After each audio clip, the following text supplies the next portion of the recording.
আমি ভূত নই, অসীম সিংহ মানুষ। তোর সাগরেতরা আমাকে মারেনি, তারাই আমাকে তোর সন্ধানটা দিয়েছে। তাই হাসপাতাল থেকে ছুটি নিয়ে সোজা তোর সঙ্গে দেখা করতে এলাম। কেমন আছো নেতা বাবু? রাজাক, রাজাক, আমি রাজা। আমার রাজত্বে আমি রাজা ছিলাম। সেখানে অভাব ছিল, দুঃখ ছিল, ছিল সুখ, শান্তি, ভালোবাসা। সেই ভালোবাসার ঘরে অশান্তির আগুন জ্বালিয়েছিস তুই। আমার জীবনটাকে অন্ধকারে ঢেকে দিয়েছিস তুই। রাজা তুমি আমার ক্ষমা করো রাজা। রাজা, রাজা, আমি তোমার পথ থেকে সরে দাঁড়াবো, আর কোনোদিন রাজনীতি করবো না। আমি চিরদিনের মতো তোমার চোখের আড়ালে চলে যাবো। পালা, বাঁচতে চাইলে পালা অসীম সিংহ, পালা।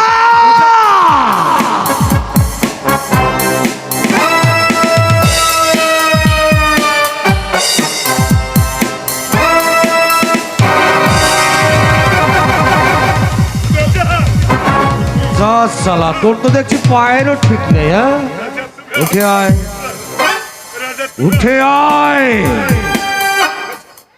উঠে আয় অসীম সিংহ।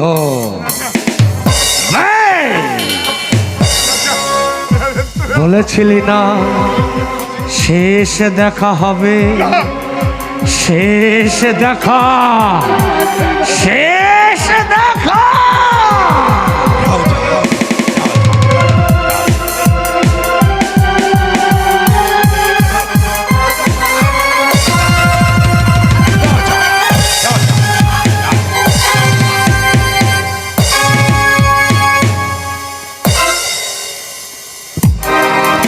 থাক শালা, শুয়ে থাক, জন্মের মতো শুয়ে থাক।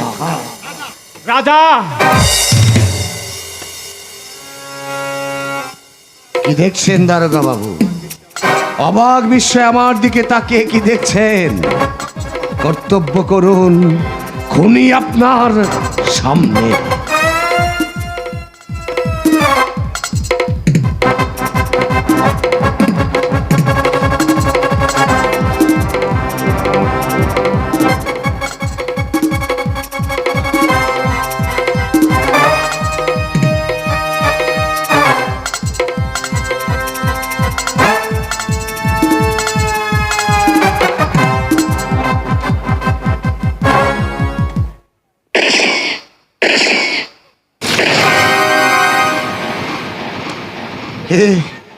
আপনি কি করলেন দারোগা বাবু?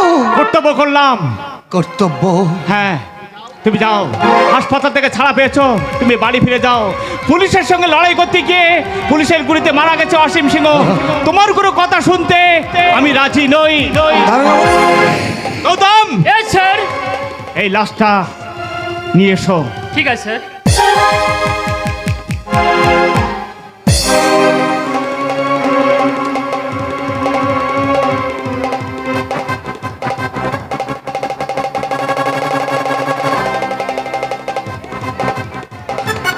এটা কি হলো?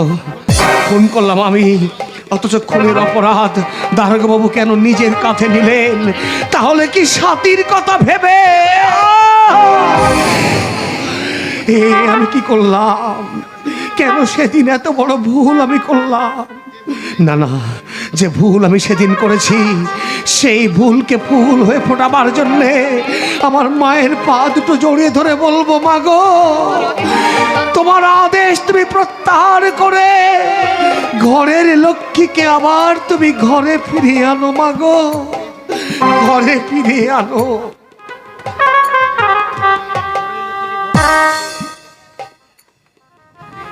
ঘরের লক্ষ্মীকে ঘর থেকে তাড়িয়ে বাবার দোষে দোষী করে সেদিন আমি দেবীকে দানবী ভেবে যে ভুল করেছি, সে ভুলের ক্ষমা নেই।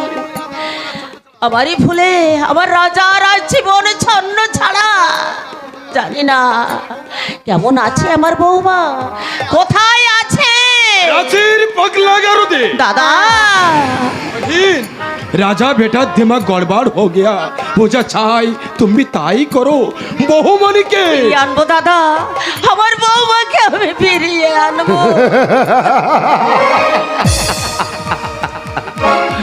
কুমিরের চোখে জল। রাজা ও মা, যার উপস্থিতিতে সেদিন তোমার মনে উঠেছিল কাল বৈশাখীর ঝড়, ঝড়ের প্রচন্ড তাণ্ডবে ভেঙে গেল যার স্বপ্নের খেলা ঘর, জ্যোৎস্না ঝরা সন্ধ্যা চাঁদ ডুবে গেল মনের আকাশে, ফুল না ফুটেও ঝরে গেল মাটির বুকে। দাদা তুমি আমার মত খেয়ে মাতাল হয়েছিল তো, যার জীবনের পাত্র শূন্য হয়ে গেছে, মদের বোতল পূর্ণ না থাকলে সে বাঁচবে কেমন করে? झूठ, ये बात बिल्कुल झूठ बेटा। शराब पिए कोई आदमी जिंदा থাকে না, जिंदगी खत्म হয়ে যায়। আমি তো মরতেই চাই বাবা। আমরা চাই তুমি এবার সুস্থ হয়ে ওঠো, তোমার রাজত্বে তুমি এবার রাজা হয়ে বসো। রাজা রাজা বাবা, রাঁচির হাসপাতালে নিরাশার অন্ধকারে যে সাথী আজ কাঁদছে, সে তো একদিন চেয়েছিল সব দুঃখ দুর্দশাকে দূরে সরিয়ে দিয়ে সকলকে আপন করে হাসি আনন্দে বেঁধে এই সংসারের সমস্ত দুঃখ দুর্দশা দূরে সরিয়ে সবাইকে ভালোবেসে কাছে টানতে। কেন কেন সেদিন তার চাওয়া পাওয়া হলো না? কেন সেদিন তার সিঁদুর বুঝতে তুমি আমাকে আদেশ দিলে? কেন তার শাখা ভেঙে তাকে দূর করে তাড়িয়ে দিতে বললে? জবাব দাও মা, জবাব দাও। কেন সেদিন তার বাবার কথা শুনে তুমি এমন অস্থির হয়ে উঠেছিল? বলো মা, বলো। চুপ করে থাকবেন না মাসিমা, বলুন, জবাব দিন। রতন, কেমন করে বলবো বাবা? একদিন ওই পঞ্চগ্রামে ছিল আমার শ্বশুরের পবিত্র ভিটে, সেই ভিটেই আমি সন্ধ্যা প্রদীপ জ্বালাতাম, কিন্তু আজ ওই পঞ্চগ্রামের নাম শুনলে আতঙ্কে আমি শিউরে উঠি। বহিন কেন, বহিন কেন? একটা ভয়, একটা দুঃস্বপ্নের রাত্রি, দুঃস্বপ্নের রাত্রি, একটা মানুষ রূপে জানোয়ার জানোয়ার কেড়ে নিল খোকা আমার বুক থেকে, তোর বাবাকে কেড়ে নিল। রক্ত রক্তে ভেসে গেল সমস্ত শরীর। আমি তাকে ছুতে গেলাম, কিন্তু ছুতে পারলাম না। দুজন মাস্তান আমাকে টেনে নিয়ে গেল, লম্পট লুট করলো আমার সতীত্ব। সতী হলো সতী। বলো বলো, কে সেই শয়তান যার চক্রান্তে মুছে গেছে তোমার স্মৃতির সিঁদুর, যে তোমার সম্ভ্রম হরণ করেছে? বলো, কে সেই লম্পট আমার বাবার মৃত্যু দেখে যে ভয়ঙ্কর রূপে হেসেছিল? কে সেই জানোয়ার? বলো বহিন, তোর নাম বলো। বলুন মাসিমা, সে খুনি লম্পটের নাম বলুন। আর তার না নাম পঞ্চগ্রামের জমিদার জগৎ বল্লভ ঘোষা।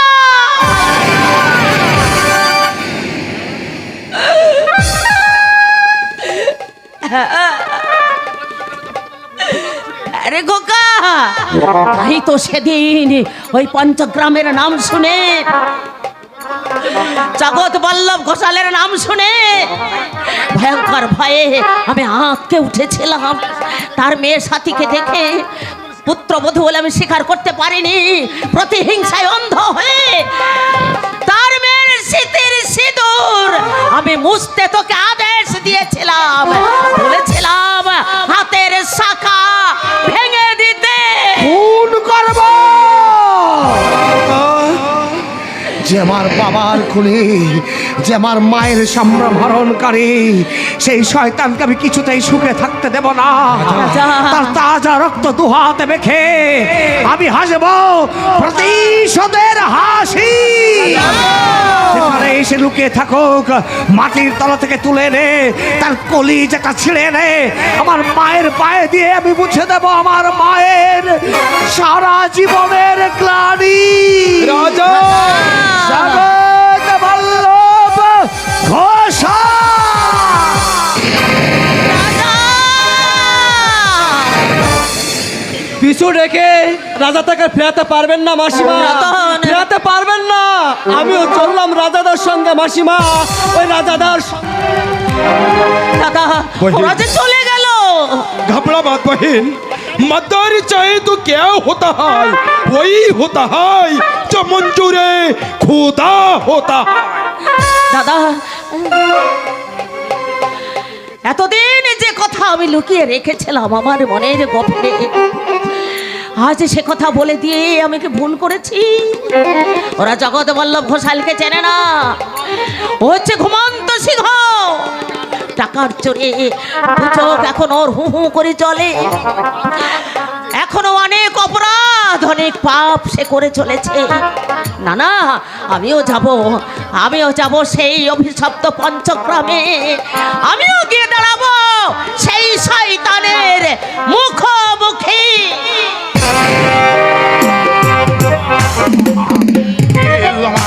সামনে আসবে না, আমাকে দেখে করুণা করবে, আড়ালে গিয়ে হারবে, এ আমি সহ্য করতে পারবো না।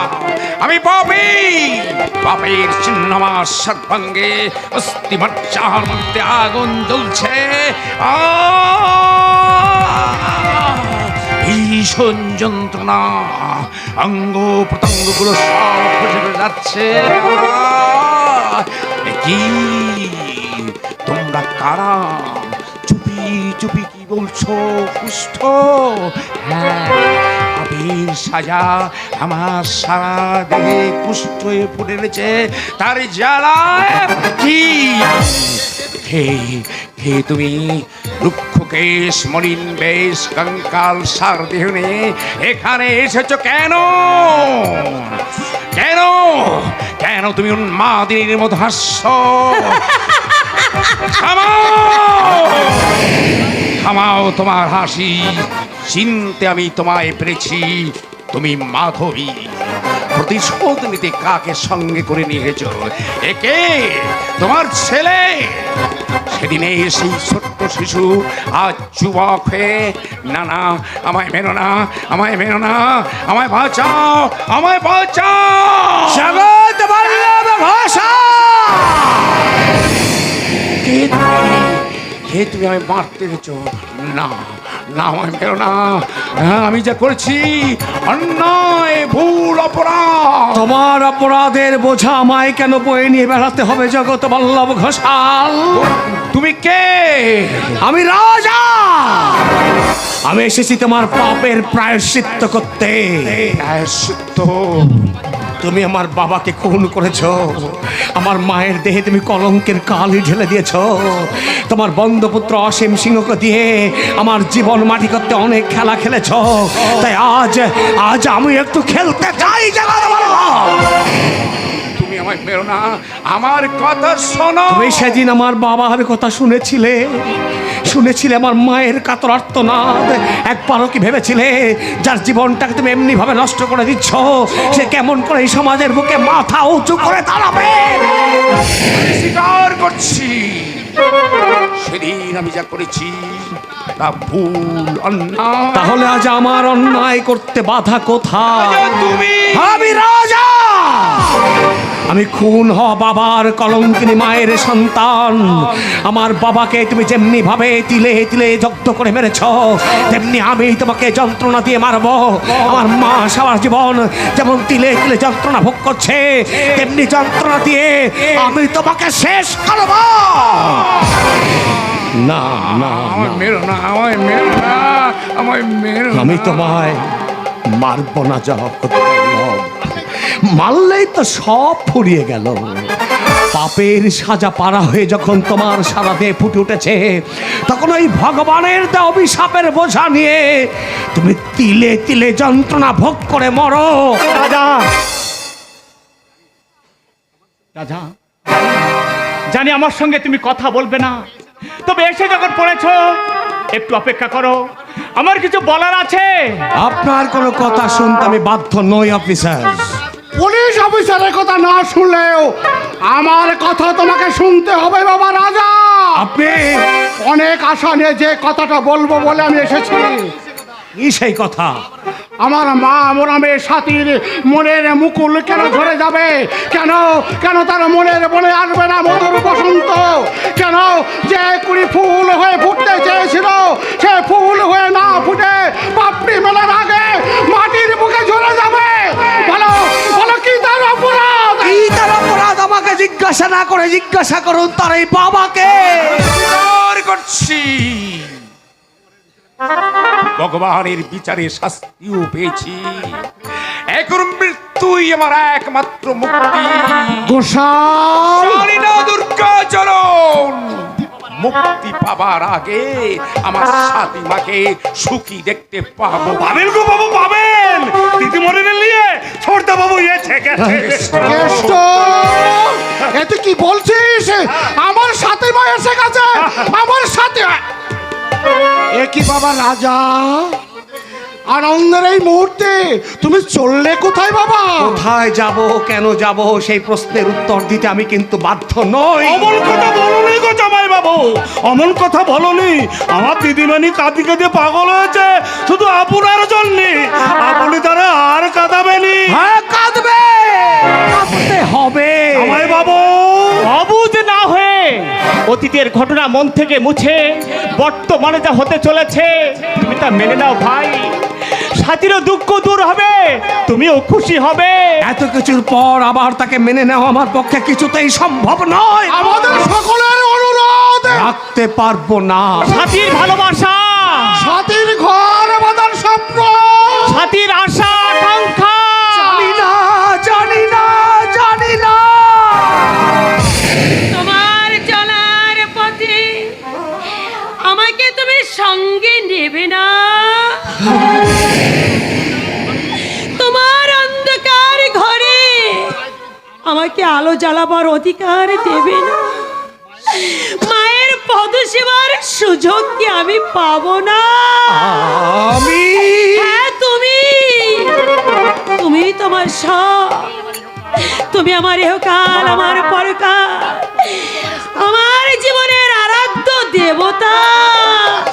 তোমার পায়ে তোমার জামাই বাবু, আমার দিদিমণির দিকে একটাবার তাকাও। সে যে তোমার পায়ের কাছে কেঁদে কেঁদে মিনতি করছে। অনেক কান্নার সাগর পেরিয়ে যে তোমার পদপ্রান্তে বসে আছে। তুমি তাকে আর কাঁদিও না বাবা রাজা। আমি কবি, আমি মৃত্যু পথযাত্রী, তোমার কাছে হাত জোড় করে অনুরোধ করছি। আপনি চুপ করুন। আপনি কোনো কথা বলবেন না। আপনার জন্য সাথীর জীবনে বহু ঝড় নেমে এসেছে। আপনার খেয়ালিপনার খেলায় আমাদের দুটো জীবন অন্ধকারে ঢেকে গেছে। আপনারই জন্য একদিন আমি ওর শীতের সিঁদুর মুছে শাখা ভেঙে বাড়ি থেকে তাড়িয়ে দিতে বাধ্য হয়েছিলাম। তাহলে আমি তুমি এই অসহায় রাজাকে ক্ষমা করো সাথী। আমি নিরুপায়। আমার মন তোমাকে গ্রহণ করতে চাইলেও মাতৃ আদেশ তোমাকে দূরে সরিয়ে দেয়। রাজা, মা, আমি স্বপ্ন দেখছি না তো মা, আমি স্বপ্ন দেখছি না তো। না মা, স্বপ্ন নয়। একদিন যে ভুল আমি করেছিলাম আজ সে ফুলের প্রায়শ্চিত্ত করতে এসেছি। আমি তোমাকে নিয়ে যেতে এসেছি মা। মা, রাজা, মা, একদিন আমার আদেশে বৌমার যে সিথি তুই শূন্য করে দিয়েছিলি, আবার সেই সিথি তুই রাঙিয়ে দেখো কা। মা। এটা তোর মায়ের আদেশ। কিন্তু আমার মায়ের স্মৃতি যে শূন্য করেছে তার বিচার কাউকে করতে হবে না।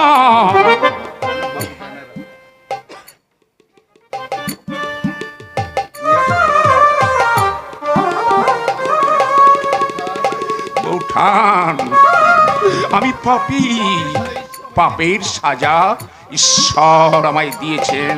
এবার তুমি আমায় ক্ষমা করো বৌঠান।